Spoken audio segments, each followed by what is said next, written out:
Well, hello all and Happy New Year. Welcome. Thank you so much for joining us today as we kick off 2022 with this exploration of best practice for promoting research. I'm Allison O'Connell and I'm the head of marketing at HighWire and MPS, and today I'm your hostess. My colleague John Sack, the founding director of HighWire, is our moderator today. And we have some excellent speakers who are going to present their work in this area to us. And before I hand over to John, I have a couple of housekeeping items. So first, this session is being recorded. You can ask questions of the presenters at any time, please in the Q&A box. And we'll all do our best to fit them in when we do kick off the discussion portion of the program, which follows all presentations. After the session ends, we will share a link to a video recording of the session with you via email. And also I'll include a link to a survey as we really want to capture your feedback and use it to make future webinars even better. We will also keep you posted on additional upcoming events. And so on behalf of everyone at HighWire, I want to thank you for participating today. We're so glad you're here. And let's get started. Over to you, John. Thanks, Allison.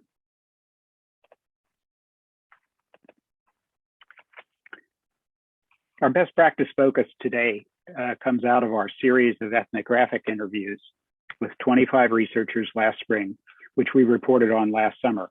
Allison will put a link to the webinar for that research in the chat.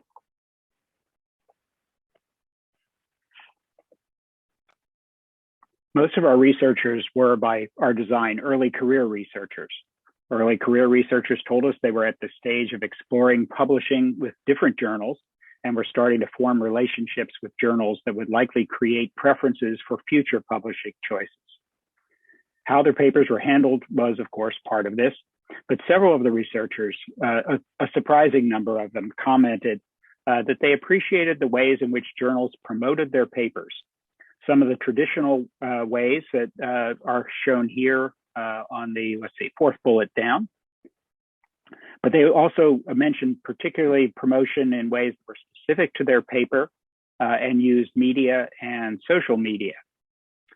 We heard also that the usual one-size-fits-all approaches, the equivalent of broadcast TV, if you will, old-fashioned e-talks and somewhat newer tweet out all the titles approaches, were of little interest to our interviewees as authors. And as readers, these early career researchers reported that they ignored or unsubscribed from these broadcast style e-talks. So what does seem to work? And how can a journal make something article specific and yet have a hope that it will scale? This is our webinar topic. But first a note, in case a change in how people keep up hasn't really been clear to all of us. HighWire's done ethnographic interviews every few years for 25 years, and usually the changes are gradual. But here is something we saw as a dramatic shift this time, a shift away from broadcast styles of keeping people informed and towards more specific targeted social media. And it was one social platform in particular, at least for researchers, and that's Twitter. It was mentioned by nearly every researcher as necessary to work with, even by those who didn't like it.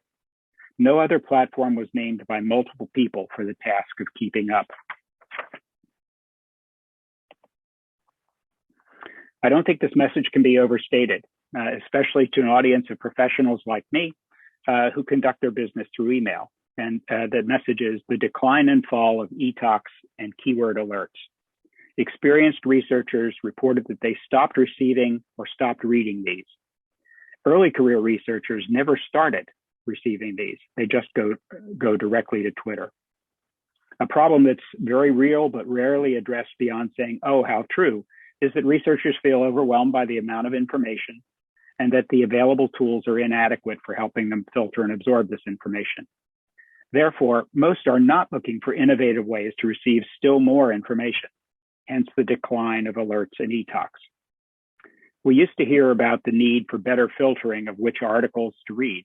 Now we might be hearing more about needs to take in at a glance what's in an article and have awareness of an article's main story without having to actually read an abstract.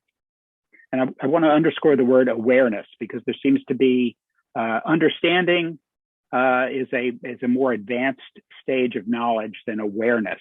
And awareness triggers something like a memory when someone needs to get back to an article. One reason I think readers like Twitter may be that a researcher who tweets about an article has often mined or distilled information from a paper. So a tweet allows a reader to receive less information, but that information is more targeted to the reader's needs and interests. By following research groups that have similar research interests, readers are alerted to developments among the most influential workers in their fields without the need to navigate Google Scholar or PubMed with keywords or to receive tables of contents. So the rise of Twitter is because it allows busy people to receive less but more targeted information and to follow people and research groups, not keywords or journals. It's against this background that we want to look at how journals can promote author papers, not just with Twitter, of course, but using other ways to provide targeted, at-a-glance information.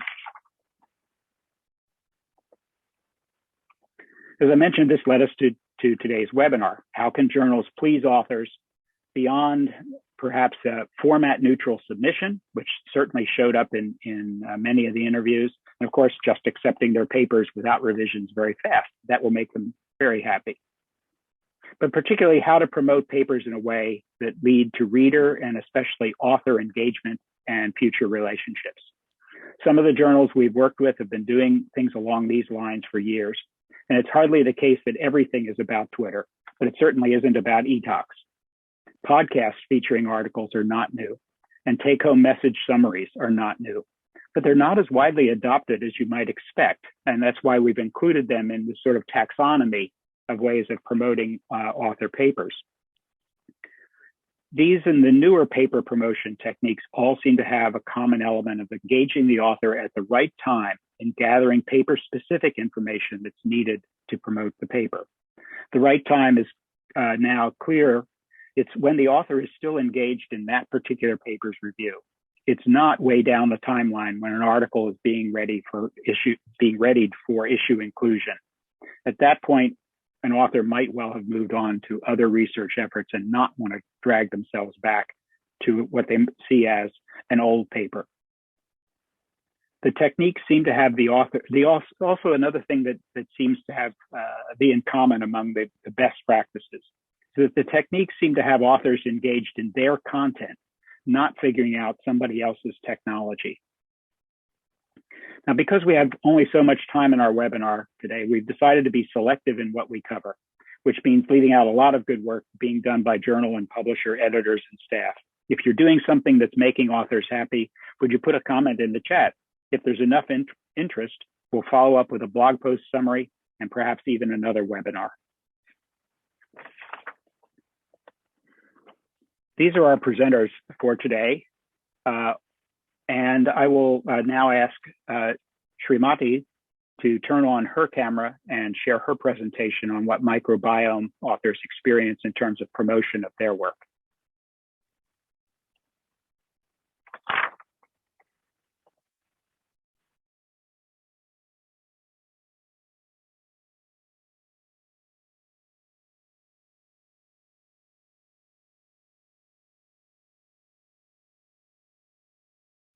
Hopefully everyone can see me and hear me. So hello, my name is Srimati. I am the publisher for the microbiology journals at Springer Nature. I head up the team of journal development editors who work specifically in helping editors and authors, specifically for authors and for this presentation in helping to promote themselves and their work. So I'll start off my presentation with a small introduction to myself and journal development before going through and discussing some of our strategies that as a journal development team we go through when devising ways for authors to promote their work or helping them promote their work. So if I can... Okay, So Springer Nature is actually an umbrella publishing company that is made up of several different imprints. So BMC, Nature Research, Springer, Scientific American, and Palgrave Macmillan. And I joined Biomed Central back in 2010 after my first postdoctoral research position finished. So I have a good insight into what authors are looking for, researchers are looking for in terms of support from publishers. I started off as a journal development editor, and now I head up the journal development team looking after the microbiology journals. So I would say that journal development is probably the most varied role I've come across in publishing, and it involves several things. For example, ethics and supporting authors. But a big part of the journal development work is to help authors and help authors promote themselves and their work. This can involve trialing different ideas and thinking of new approaches for helping authors. Hold on, Sarah. Okay, sorry, I thought that was a question for me. Okay, yeah, so yeah, it involves thinking of new ideas and thinking of new approaches. And my colleagues Omar and Stacey will discuss one of the new exciting approaches that we are working on with microbiome and cell communication and signaling, and that's video bites. But I'll leave them to discuss that in more detail. But in terms of helping to promote authors, we also look at existing opportunities and resources and see how we can use them as well, and help, as a team, we help to drive some of these innovations and strategies. So our strategies involve not just publishing staff, but also the editors, the academic editors and editorial boards of our journals. And our motivation is to help our authors and further the publishing field, the research field. And that's solely how we're driven in terms of promoting authors and their work. Okay, so in terms of how we go about devising strategies and looking at opportunities, we ask a few questions. So what, who, when, and then the kind of approach we take becomes clearer once we ask those questions, sorry. So in terms of the what, we look at what are we promoting? Is it the actual paper, or is it the idea or research field, or is it the actual person that we're promoting or helping to promote? And then also, what do we want from the promotion, or what do the authors want from the promotion? So is it collaborating with new people, with different disciplines? Is it help with finding funding or their next role in their research career? Or it may even be a bigger impact for their work. So for example, the societal impact of their work, they want that to be better recognized. And then we look at the when to take action or when to do the promotion. And that could be during conducting the research, or when the researchers are actually doing the work, or it could be during the publication process. So it could be before, during, and after. So it isn't just a case of promoting at the end. We can also work with authors to help promote way before the paper is finished and published. And then the final question is, who are we targeting in terms of the promotion? So do authors want the public to know more about their work? Is it fellow scientists, funders? Is it certain regions or countries? For example, malaria, for example, is probably much more relevant to people in endemic areas than I don't know, people in the polar regions, for example. And is it certain professionals that we are looking to promote the work or the person to? And then once we have the answers to those questions, then we look at the how we can help to do that. And I've written here a spoiler alert, and that's because I think there's a misconception or a slightly skewed perception that promotion involves a lot of effort for the authors, and that's not always the case, and it's rarely the case actually, to be honest. And there's quite a lot of infrastructure and support at publishers to help authors. One of the things that I think a lot of people, including myself, actually underestimate is the power of open access in terms of raising the visibility and impact of an author's work. I think most people know that open access means free and immediate availability of papers, and anyone can read, download, copy and distribute or print out papers, open access papers.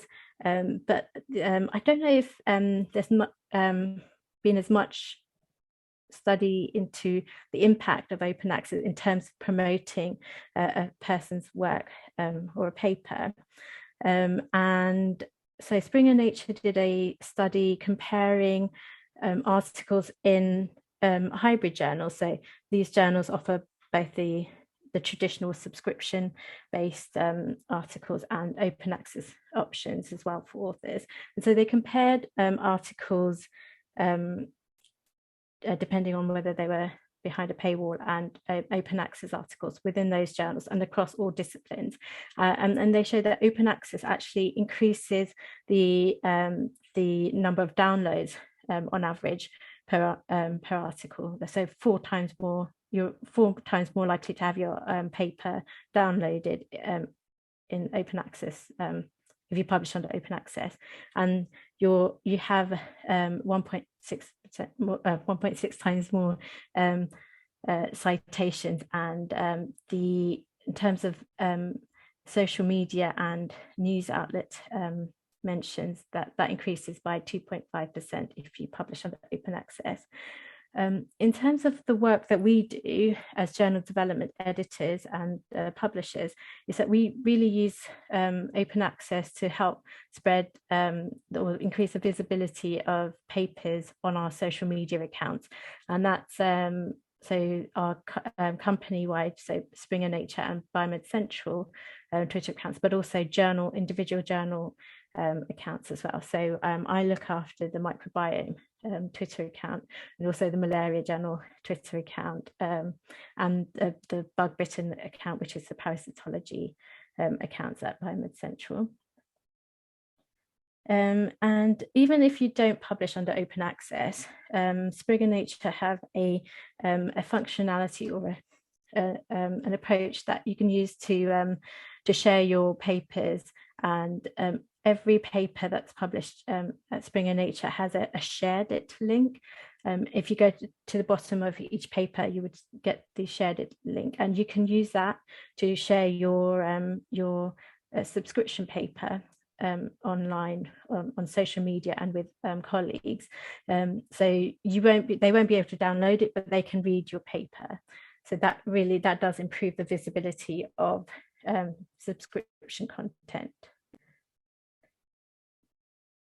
Okay. Oh, and so I should just say, so I use the shared it link personally to promote articles from subscription journals on Twitter as well. So, and it does work, and it really does help with visibility. One of the things that John mentioned is that authors would like to see preprints, and we at Springer Nature support preprint publications or posting on preprints. We're happy to accept papers that are already on preprint servers.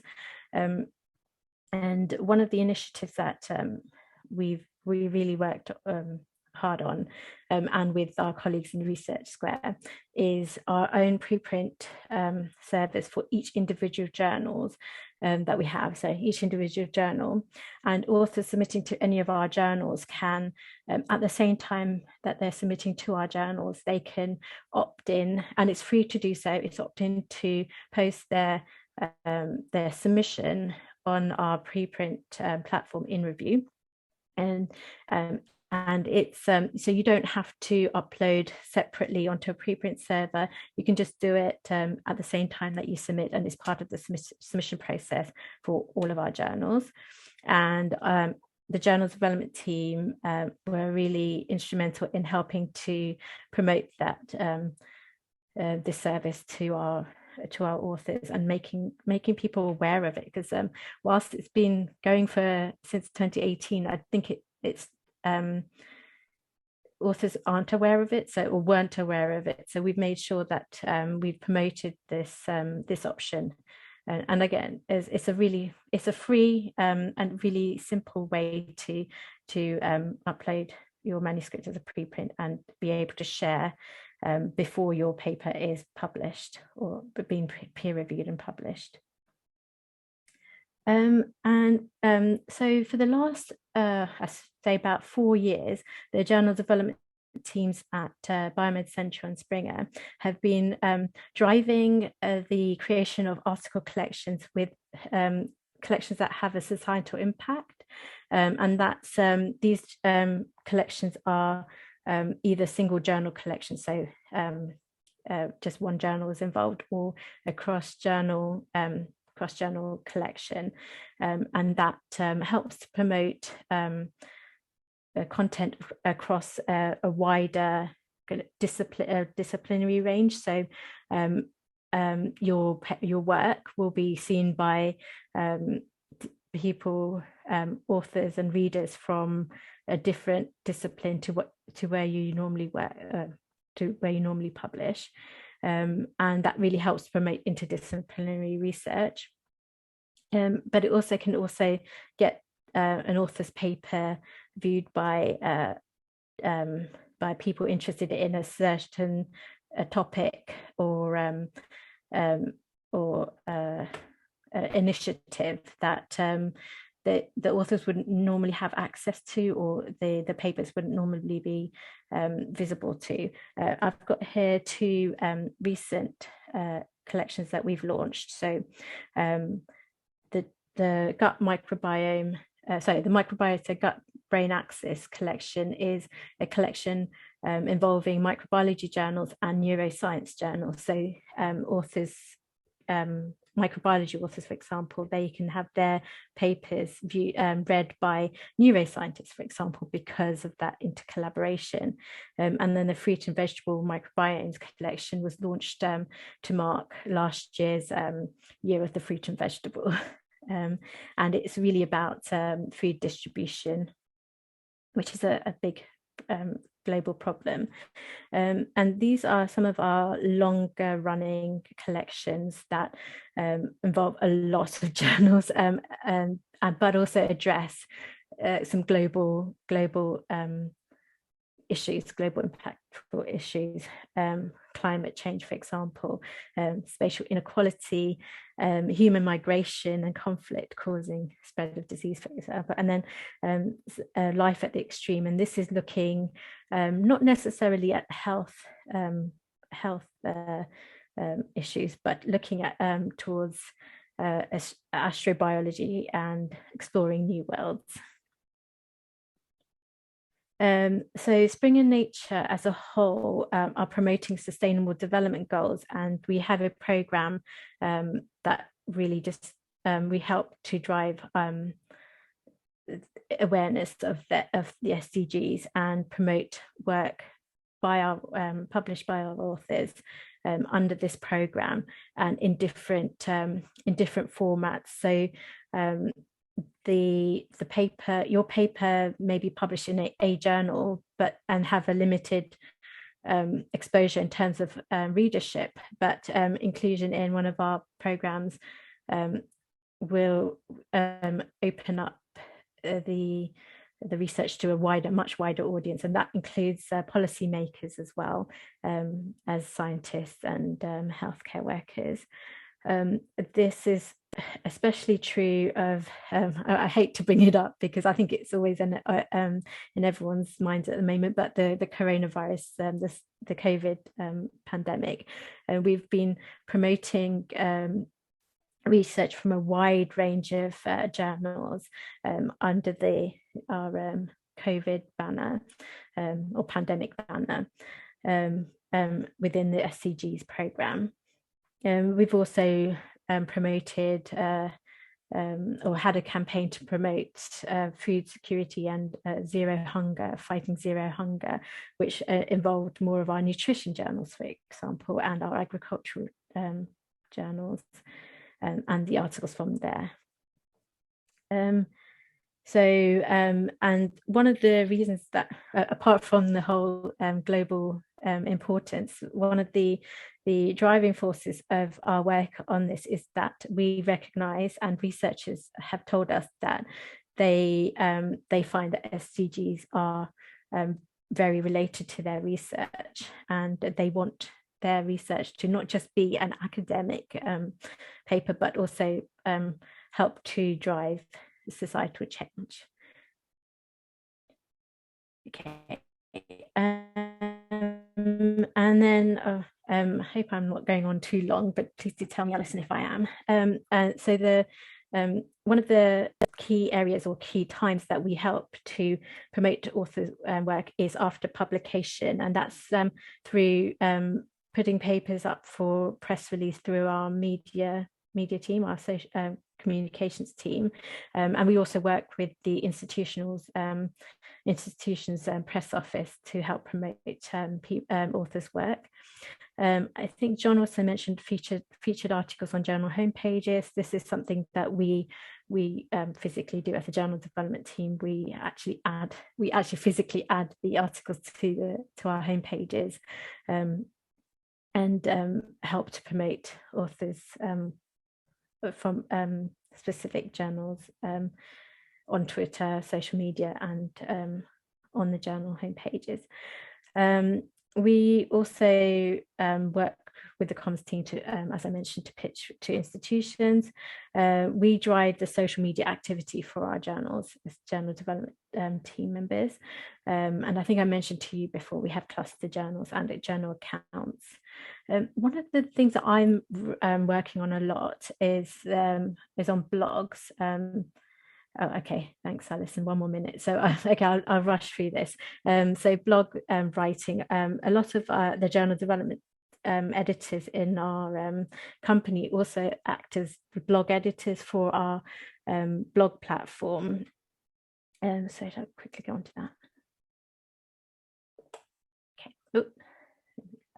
And the power of blogs is maybe not the immediate impact that maybe a press release will have, but they have a lot of staying power.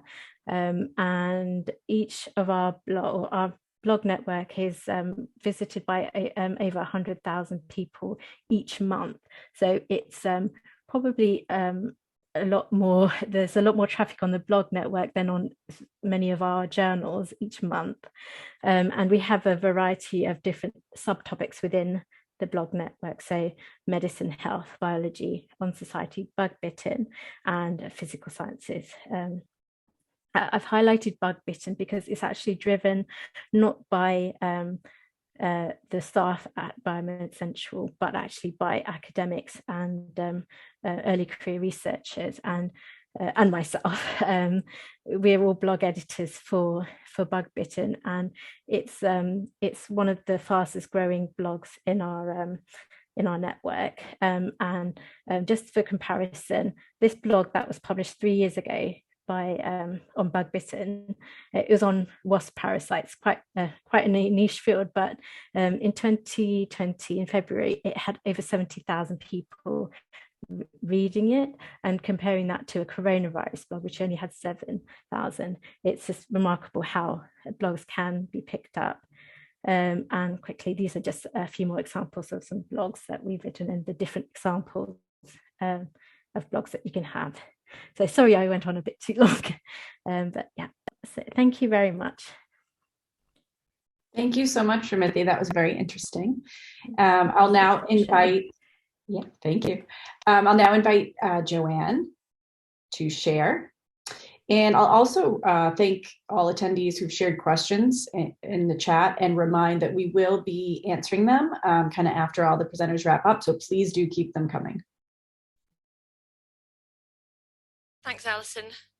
She'll just share my screen now. Just bear with me.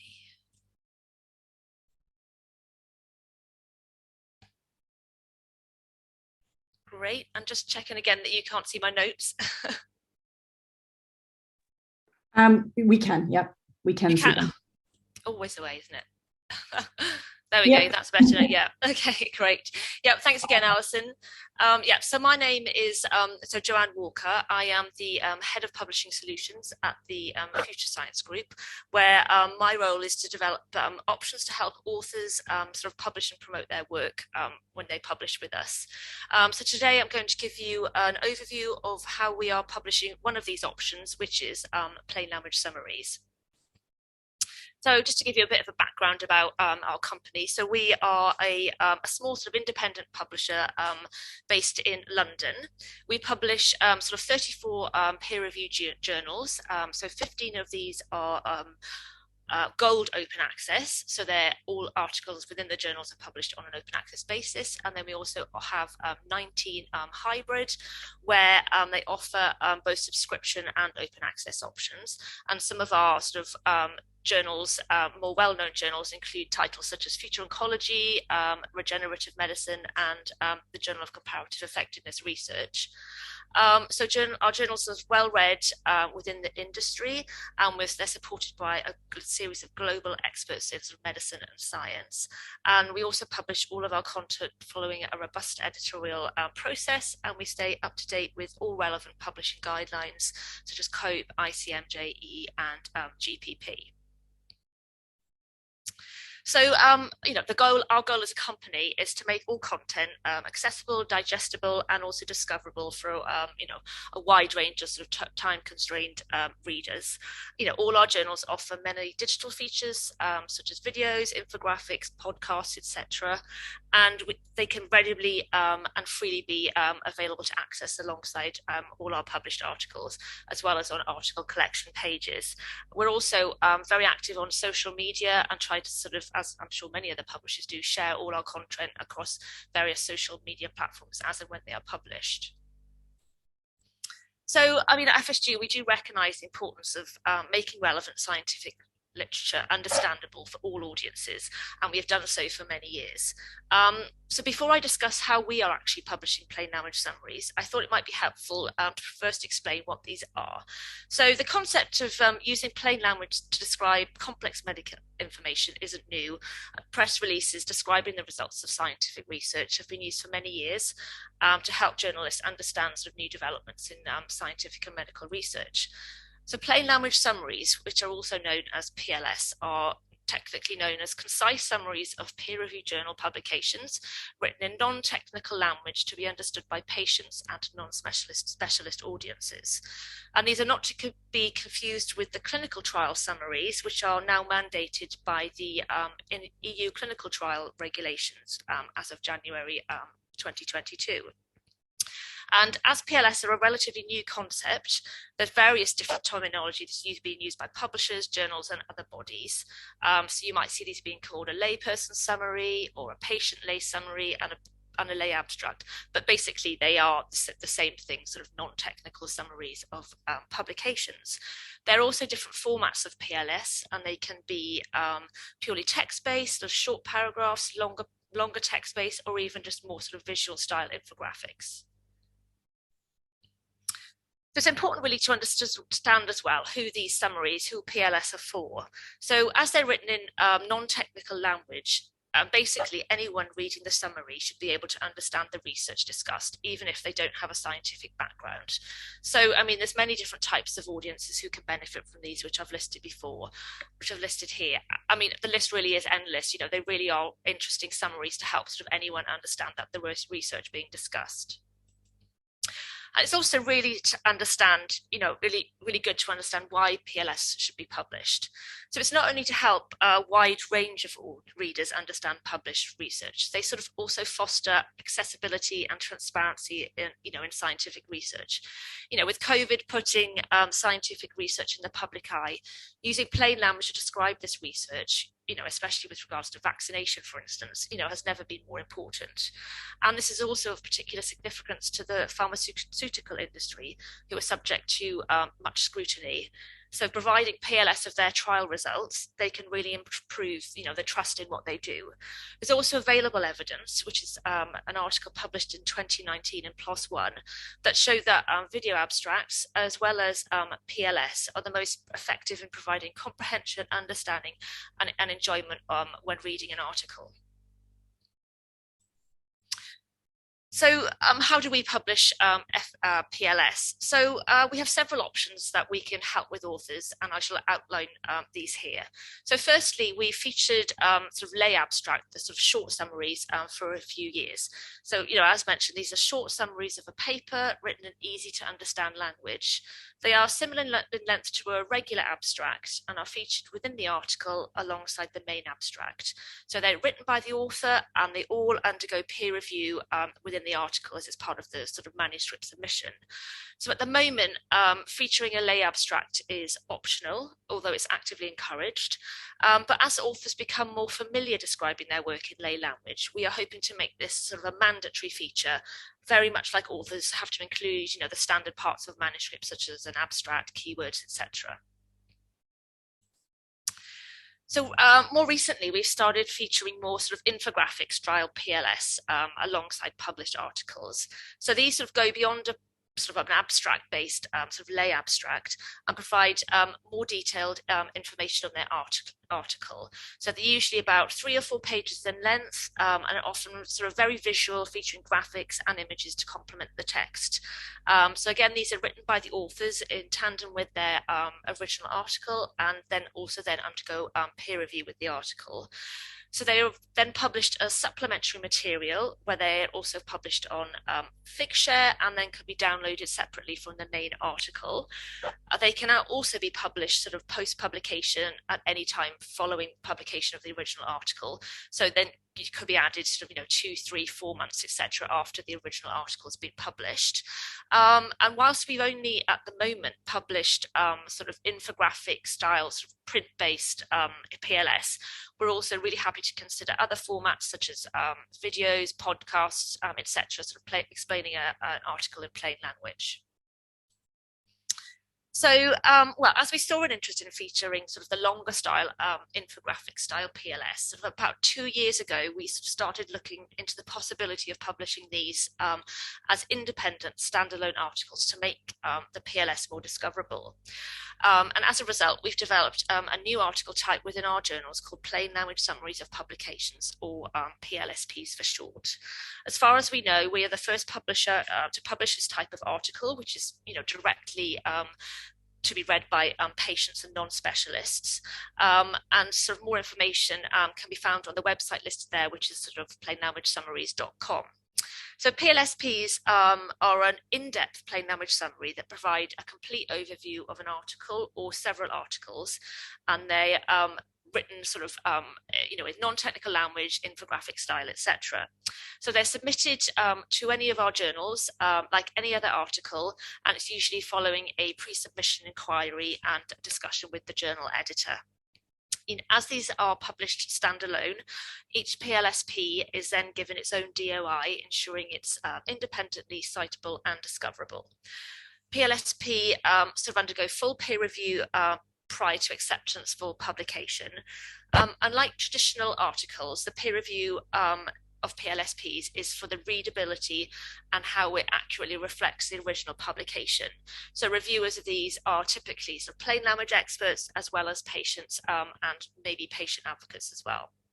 And then once accepted for publication, PLSP are laid out using a specifically designed template featuring graphics, call-out boxes, etc. So that sort of is very different to the traditional text-based journal articles that we publish.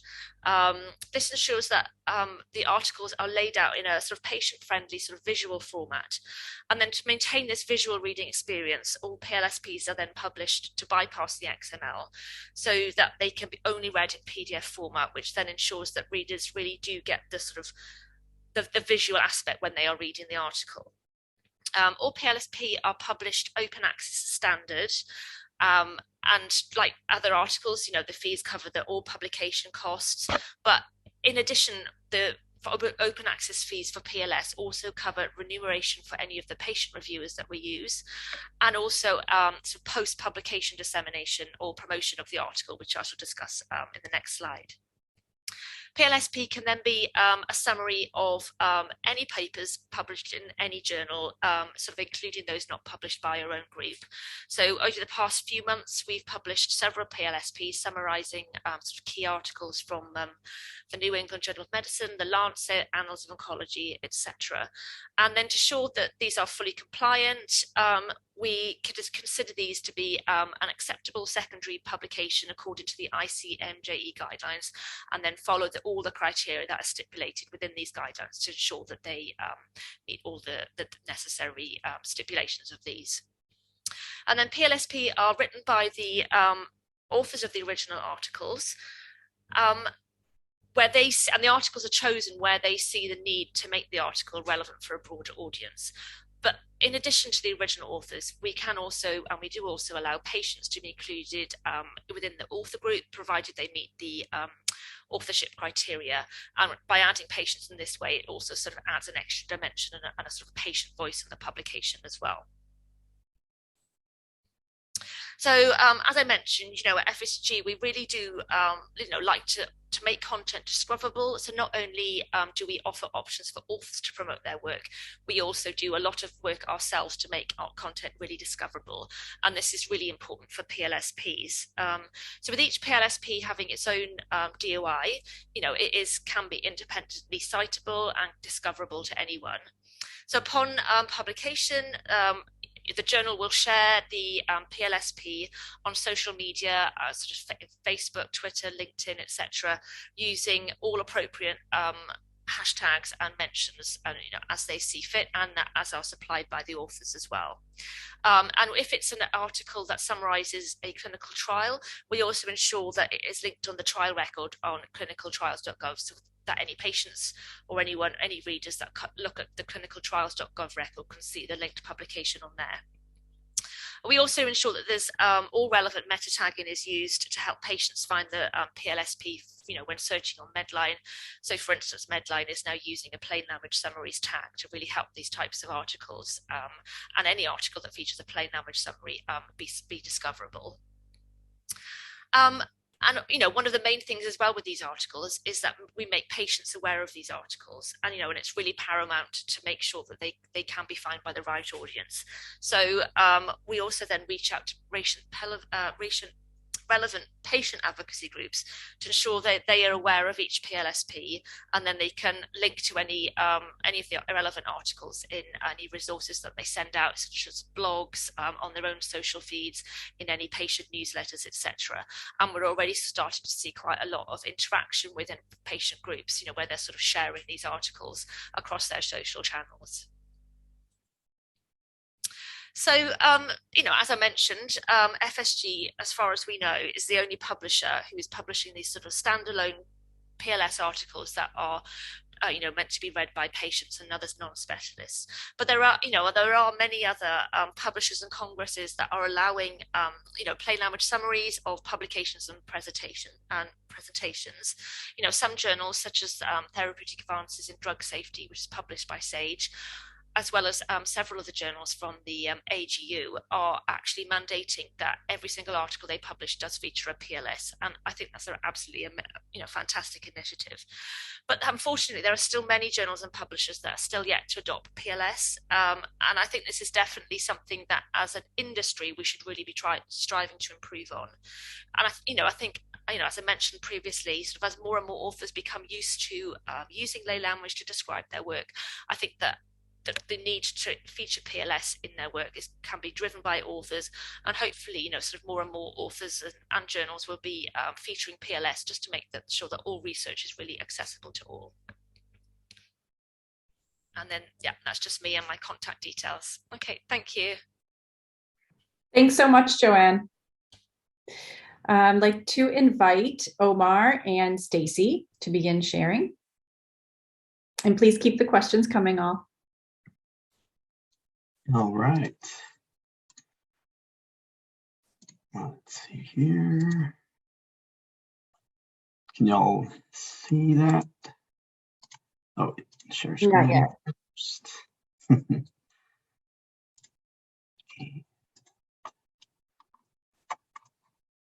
Yep. All right. There we go. All right. First of all, thank you, Allison and John, for inviting us to be part of this great panel. Already learning a lot and looking forward to hearing more. So my name is Omar Fabian. I'm a scientific script writer at Research Square, and I'll be joined a little later by my colleague Stacy Moe, our production lead and senior animator. Together we have experience. We share experience in material science, in molecular genetics, and microbiology. Thanks to Stacy, and science and technology journalism. And as in this presentation, I'll be talking a little bit about how the different multimedia that we create for authors and other people we work with here at Research Square. What we create, how we create it, and then Stacy will talk a little bit about what happens after the production process is over. So just to talk a little bit about Research Square, I think when Stacy and I started with this Research Square sister company, American Journal Experts, almost 10 years ago, we were both language editors. Back then, the main mission of the company was to help researchers in sort of the pre-publication phase of their publication journey. So helping them to improve the language of their manuscripts and enlisting the help of figures, wizards to help with the graphical aspect of publications. Fast forward to about 2015, we sort of grew into Research Square, where our mission was now to also help researchers through the post-publication phase of their publication journey. So helping promote their work and find ways to improve the exposure and the number of audiences that researchers could reach with, describing basically their life's work. And so Stacy and I and our multimedia team create an offering of different multimedia products, working with standalone authors, institutions, and universities. And by virtue of some of the partnerships that we've created through our sister company AJE, and over time at Research Square, individual journals and publishers as well.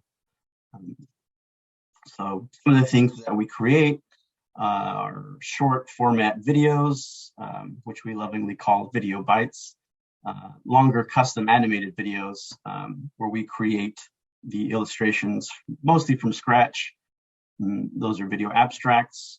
Then research highlights, which are basically like plain language or lay summaries, and infographics, which are pretty self-explanatory static illustrations that sort of deliver the story in an engaging way. And Stacy will talk about this a little bit later, but the involvement of authors and journals and editors varies depending on sort of the way we've built our partnership with them. So some are highly involved through each step, and some are less involved.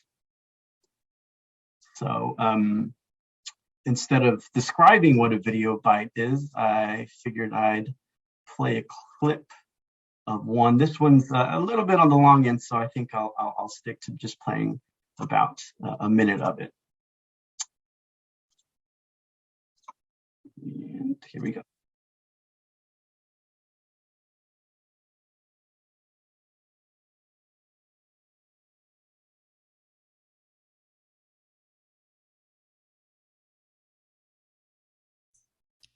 Can't see the video, Omar.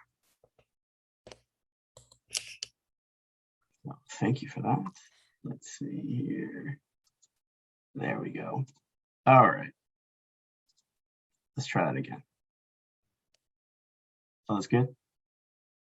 So far. All right. Yes. All right, thanks.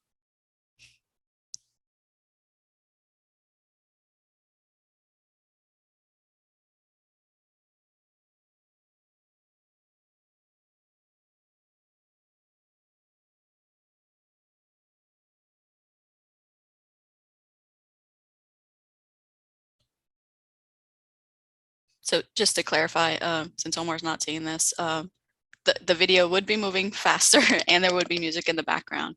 And we actually have links in the slide deck. So we're happy to share the slide deck after the fact, after that webinar.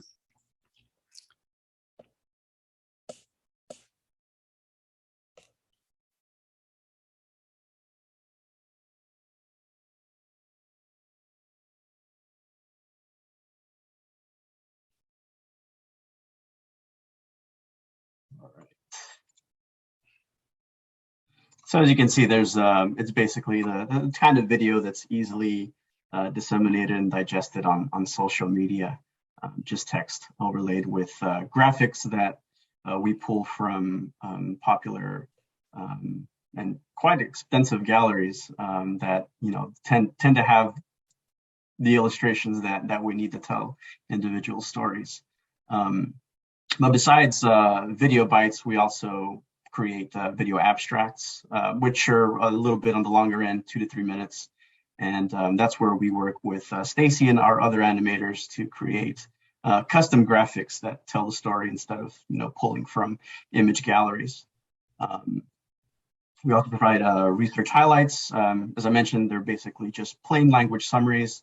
The cool thing that we do is that for those that come through our preprint server at Research Square, we sort of embed that the research highlight in the article page.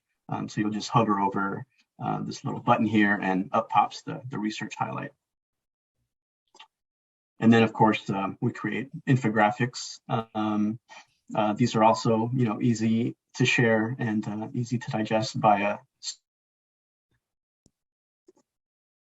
So how do we create these different offerings? So it all starts when we invite researchers to describe the research, basically by deconstructing their scientific manuscript. We kind of coax researchers to do that by asking them to fill out this creative brief.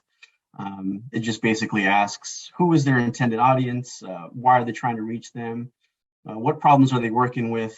And so what does it matter to the audience that they're trying to reach? And I say invite researchers to describe the research because it's not always the case that they fill out this creative brief, in which case we have to do a little bit more digging, and those projects tend to take just a little bit longer. But of this process of deconstructing a scientific manuscript, we've modeled after this really wonderful device created by the people at Compass Science Communications. We basically create this message box where researchers can fill in, the details of what we would normally find in a scientific manuscript. So the scientific article structure is basically the classic IMRAD structure where we have introduction, methods, results, and discussion. And so what we try to do in partnership with individual researchers is to sort of invert that structure so that we're not delivering a scientific article, but we're telling a science story. And so this is the familiar inverted pyramid that's taught in journalism schools everywhere. And again, it just facilitates this deconstruction of the scientific article so that we can put it all together. And here's a sample script for the video abstract that we did. Sorry, I don't know why I did the giant, highly classified stamp on it. That's very unnecessary. So once we've had the author or editor sign off on the final script, we work with voiceover artists. We annotate our scripts to help them know how to pronounce words and where to accentuate. And then we work with Stacy and our other illustrators to, if we're working on a video bite, to pull appropriate imagery from these large repositories, or kind of get together and try to come up with new graphics for our video abstracts.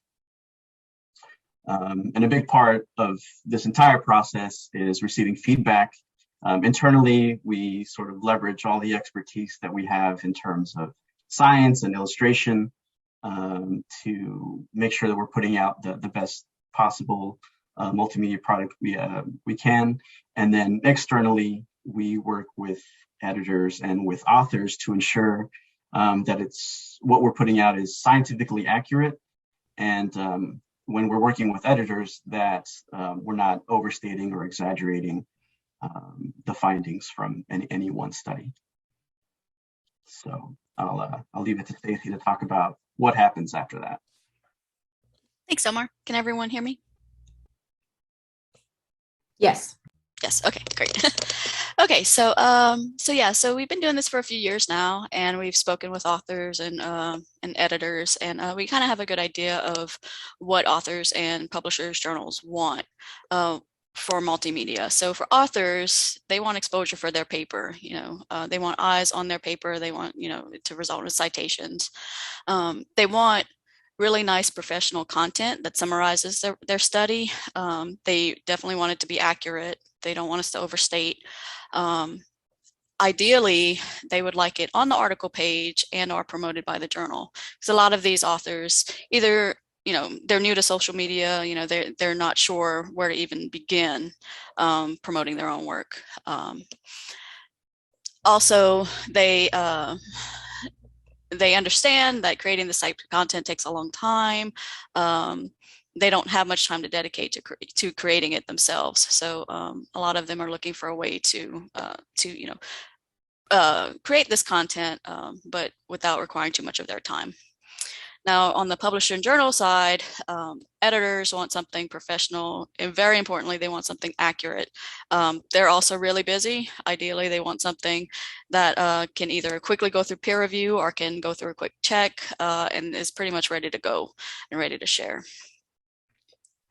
So now I'll spend a few slides just going through what some of our clients have done with the content that we've created. So I'll start with publishers here. And again, I have links to all of these. If you want the slide deck after the webinar, please just email us and we'll share it with you. But this is one of our publishers that we work with, ADIS Journals at Springer Nature. So they do a good job of posting and promoting content, summarizing an article themselves.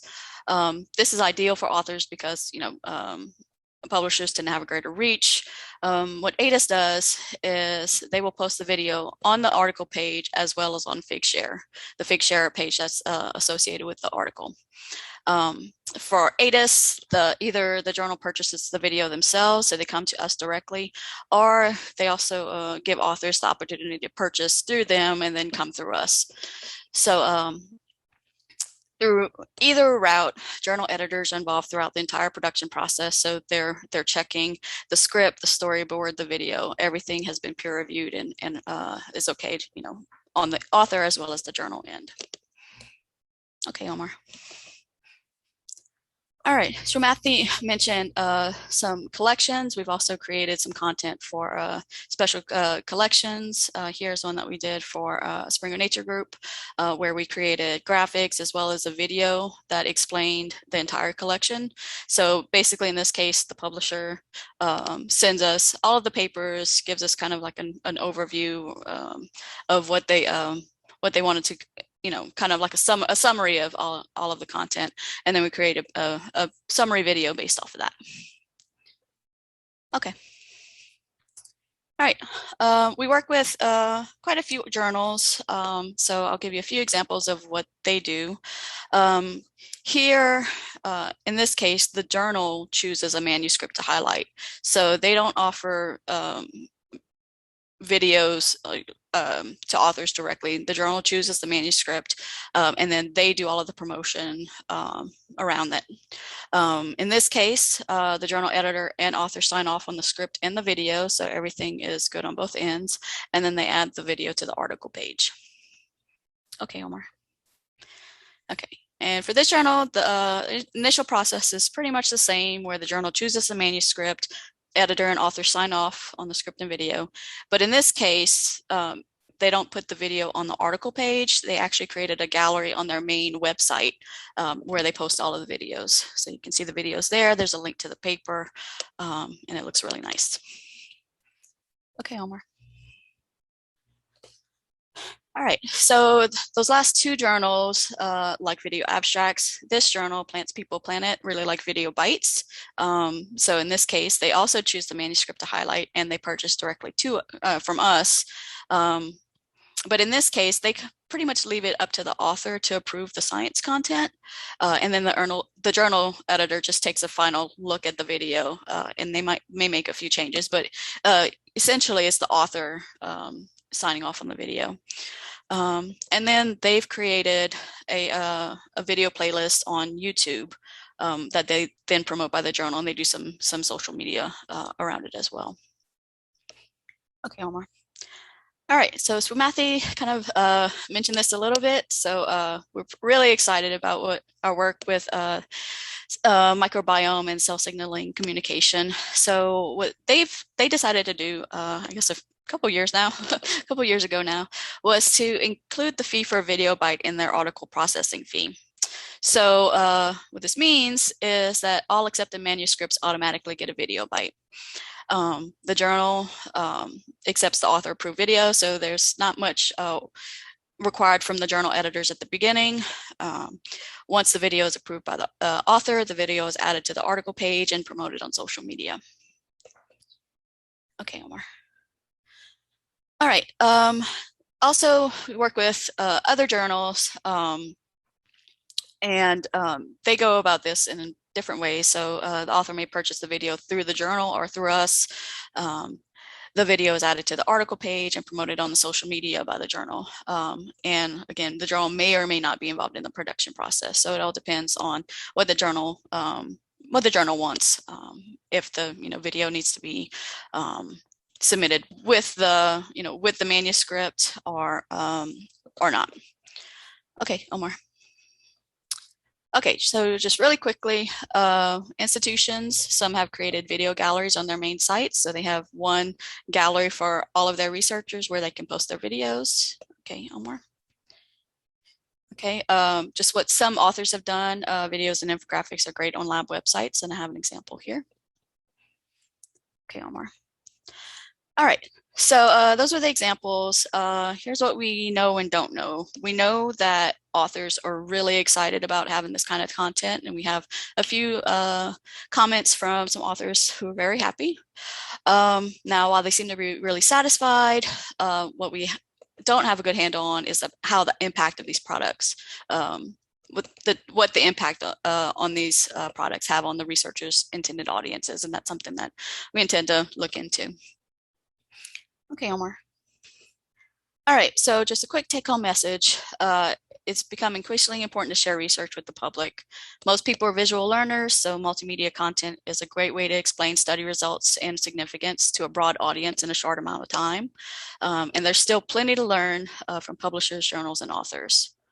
So, and here's just a sample tweet that one of our clients sent out with one of our infographics. Okay, Omar. Okay, and with that, this is our contact information. We'll be happy to answer any questions you have now or after the webinar. Thanks. Great. Thanks so much, Omar and Stacy.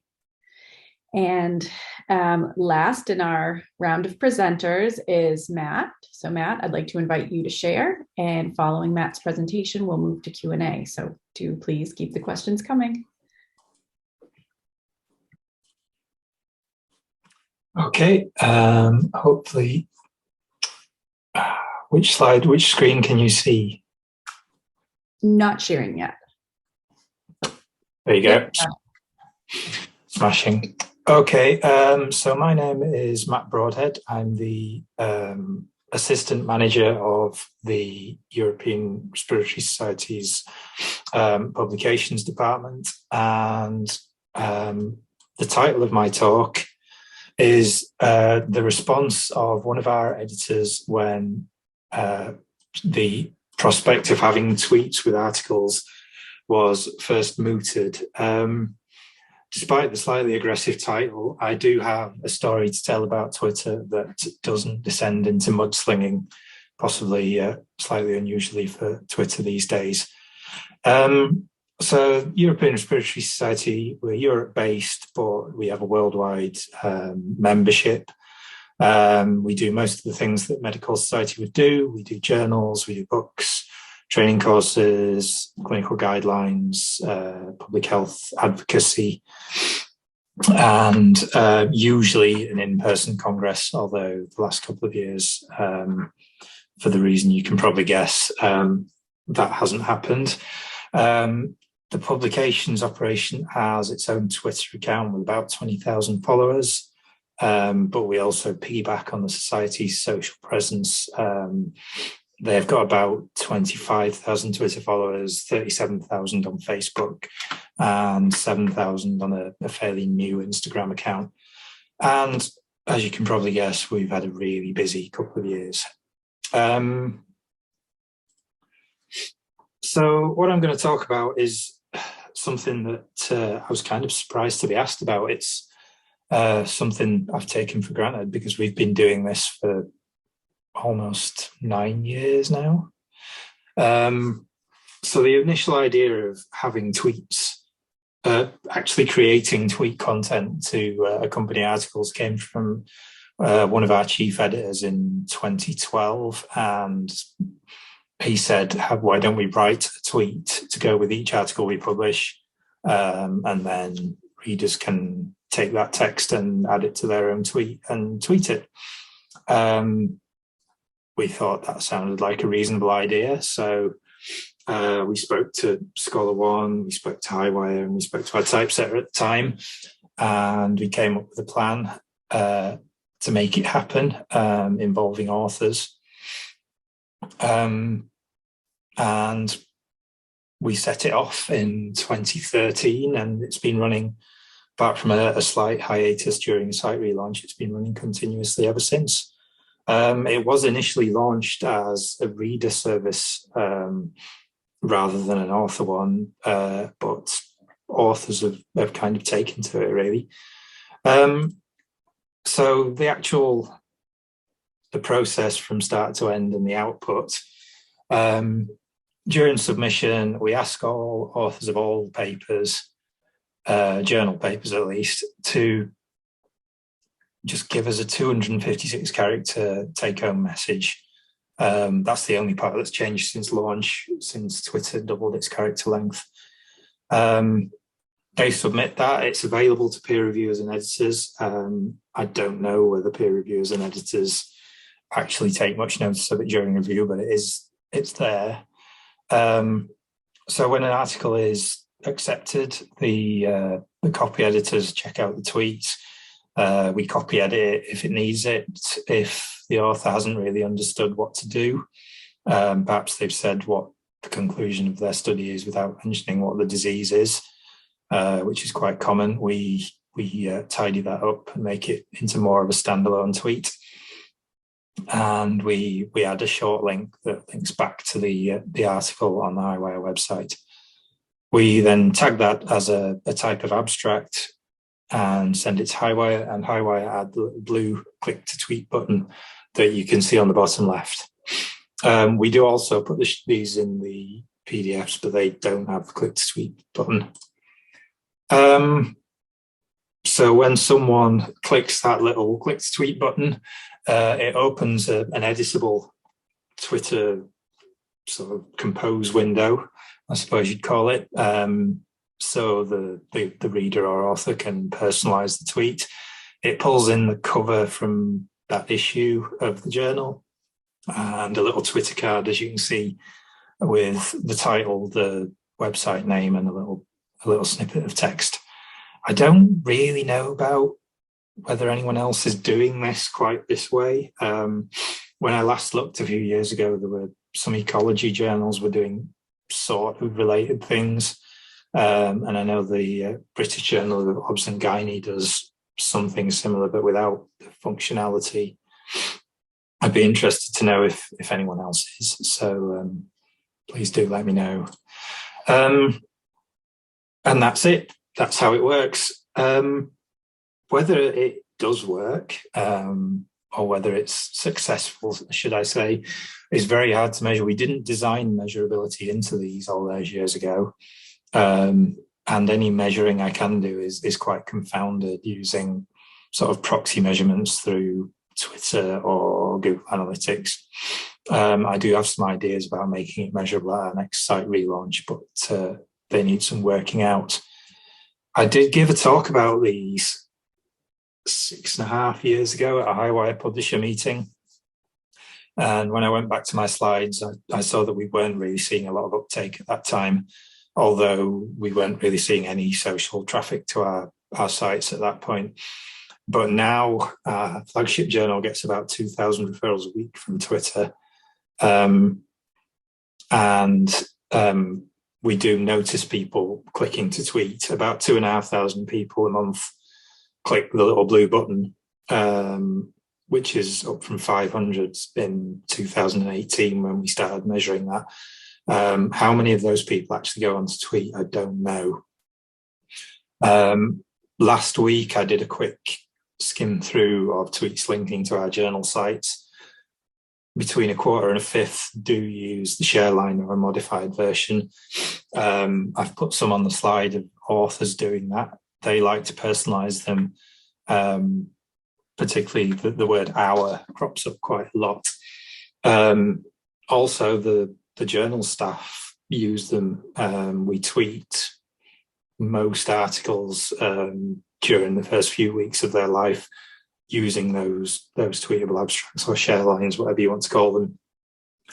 I also haven't found any connection between how many people click to tweet and any other measure, such as usage, altmetric score, or citations. If you can't really measure it, it's hard to know whether you can make it better, but there are things we can do to make it more interesting and comprehensive. We currently don't have it on our early view in press, whatever you want to call it, articles. So they're not on quite a lot of paged views, so that would be an easy win. Improving the measurability would be good. One thing I'd really like to do at the next site rebuild is use it to pull in images other than the journal cover, whether you could pull in a visual abstract or even just figure one. And it'd be interesting to look at whether it's easy to share to other networks like Instagram or the Chinese social networks. I know, as John said, it's very, science is very Twittery at the moment, but that could change, and there isn't really there isn't Twitter in China really. And yeah, we should ask authors what they'd like to see from this. So really, the take-home message is rather like this photograph, not very clear, but also like this photograph, we can be fairly confident it's positive. We've got a lot of authors and editors on Twitter, and they do use these about their own and other people's research. And maybe we don't need detailed measurements. Medical journals, I'm quite aware, are often accused of relegating qualitative research to second class, and maybe I should learn from the people who tell us off for that. But I think these are definitely something we'll continue with. They're fairly low effort for the office and for authors. They're not zero effort, but they're quite low. And I think, it's an easy win. Really, is the final take-home message. So that's kind of my, as fitting for Twitter, fairly brief overview of what we do, and I'll hand back to Alison. Thanks very much, Matt, and thanks to all presenters. John, I wanted to invite some questions from you at this stage, and of course from the chat. Now, one of the first comments that came up in the chat is a good one. Basically, people asking how much time does this take, and they weren't asking about how much time does it take from an author. They were asking how much time does it take from journal staff. Matt commented on that, which is great. And so, Matt, if you don't have any other comments about that it's low effort, I'll go on and ask each of our presenters in turn to say a word or two about that. Matt, any other comments on timing, effort? There's the effort when authors don't put them in of requesting one at proof stage, and the effort of copy editing a single sentence and maybe a couple of minutes to generate the short link, and probably a few minutes per manuscript, that's all. All right. Omar? And Stacey. Oh yeah, it can take up to weeks from first contact with authors to the final delivery of whatever multimedia product we're working on. There's some time sinks that are that occur in that process. Usually when we're waiting for feedback, because we work so closely with the authors to craft their content. When we're waiting on them for feedback and waiting for them to gather feedback from other stakeholders, that can usually lengthen or make it a quicker process than usual. On the journal side, the level of effort really depends on the journal. So if the editors want a lot of say and want a lot of oversight, then they're welcome to look at the script, the storyboard, and the video and make comments. If they're okay with the authors, not if they trust the authors to not put too much spin on it, and they trust us, then it's very little effort. They can see the final video, sign off on it, and be ready to go. So we really leave it up to them. Joanne? Yeah, I think for any sort of strategy or something that you do to promote your research, from a publisher perspective, I think that the most effort is actually setting it up in the first place. Deciding what you can do, how you can do it, all the relevant guidelines, etc., that you need to do. I think once you've got that system in place, all the processes, then I think that after that it's very little effort from the publisher's side. There's probably a bit more on the author side possibly, but it depends on how the process works. But I think it's just initially getting there to set everything up is just, that's where you get the head scratch, kind of how you do this moment, which then is perhaps a barrier to even starting stuff like this in the first place. Sumari? So I agree with Joanne. The most of the time sink is in setting up the process. So for example, the workflow for the video bites for microbiome, it took us a while to get the actual workflow sorted, as Stacey remembers, but now, touch wood, it runs fairly smoothly in terms of from the publisher point of view, and the editors of microbiome, they've seen the videos and they're happy with it, and they also trust Research Square. Research Square have never produced scripts that spin the research in a exaggerated way at all, so they're happy with that. So the editors haven't really been involved that much, but from the publisher's point of view, it's the setting up that took the time and getting a workflow process that works efficiently and designed for us. In terms of the day-to-day promotion that I mentioned in my presentation, it varies in terms of the promotion.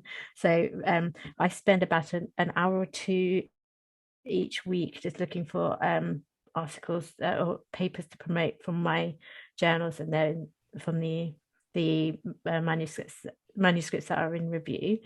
But others spend a few time, and for blog writing it varies, so it could be a few hours a week some weeks, and maybe nothing other weeks. It varies on when the blogs come in, and other promotional activities, it probably about a day of my working day in total, working week, sorry, is spent on article promotion and author promotion. Thanks. We have quite a few good questions. A lot of them do have to do with effort. It's a great point to mention that a lot of the effort involves setting up a workflow as opposed to running it over and over again. Matt himself has a question for the panel. I think we'll give him a chance to ask that question. Matt, do you want to ask the question? Yeah, this was something I accidentally skipped in my own talk.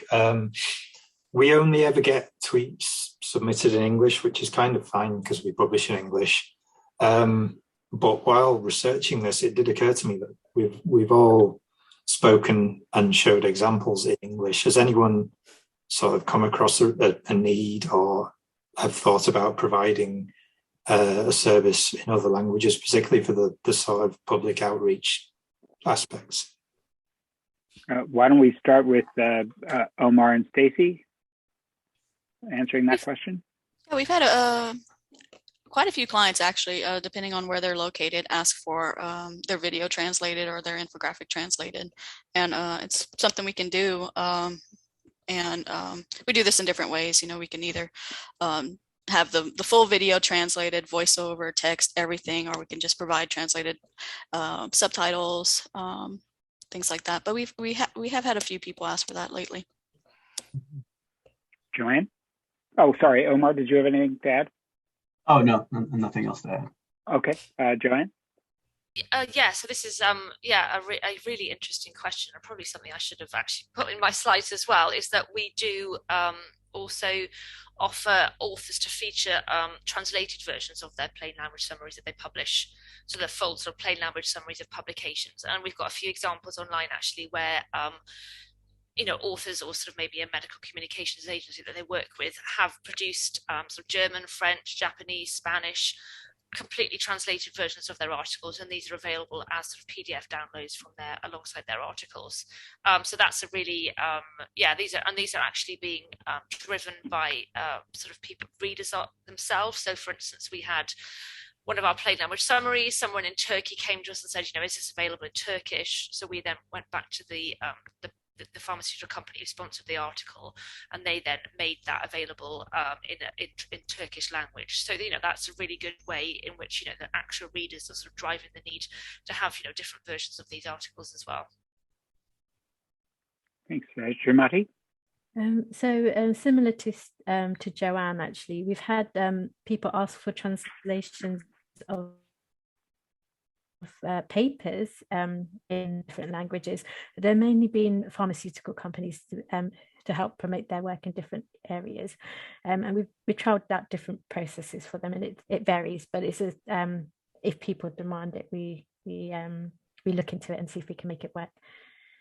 So yeah, we've tried a few times, but we haven't had consistent in terms of article promotion. We haven't had requests for that in different languages. All right, thank you. Just a point, let's see, Nate had a comment that was pretty good. The amount of effort involved in running a process is one thing. The number of staff involved, handoffs and so on, can be also part of figuring out whether something is complicated and effortful. If it's all concentrated in a single person, it might be a simpler process to run. There was a question from Elizabeth about whether any of the panelists have experimented with encouraging authors to create tweet threads or tweetorials. Anyone want to comment on that? We haven't trialed that yet. We've had tweet chats with on different topics, but not specifically with authors. Anyone else? It wouldn't really fit technically with the fairly basic workflow we've got set up, but it would be interesting to try and work it out. All right.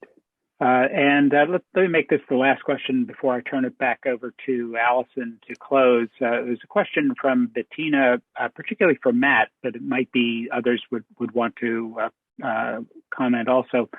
The technique that Matt's sites use when you click to tweet, it's you as a reader putting something in your tweet stream for other readers to see. In other words, it doesn't come from the journal, which you could say is an advantage. But it's a question about, Matt, are you worried about losing views on your own platform's Twitter accounts by having other individuals tweet out from their personal accounts rather than retweeting your content? Or is your primary goal increased citations ultimately? I mean, the primary goal is increased page hits on the journal site, so we don't really mind whether they come from our Twitter account or anyone else's. So yeah, I mean, it's kind of a reader and an author service rather than a journal marketing tool. It's for people to talk about our stuff rather than to generate hits or followers or anything. Does anybody else want to comment on that same dynamic?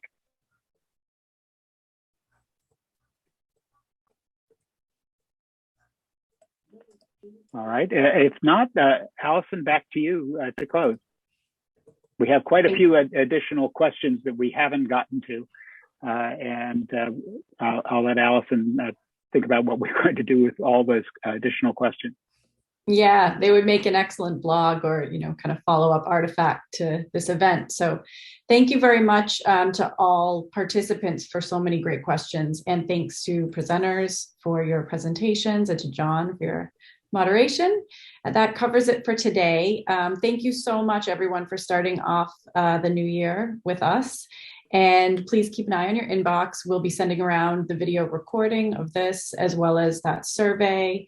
And I just encourage you to please share your feedback. And once again, thanks and goodbye for now.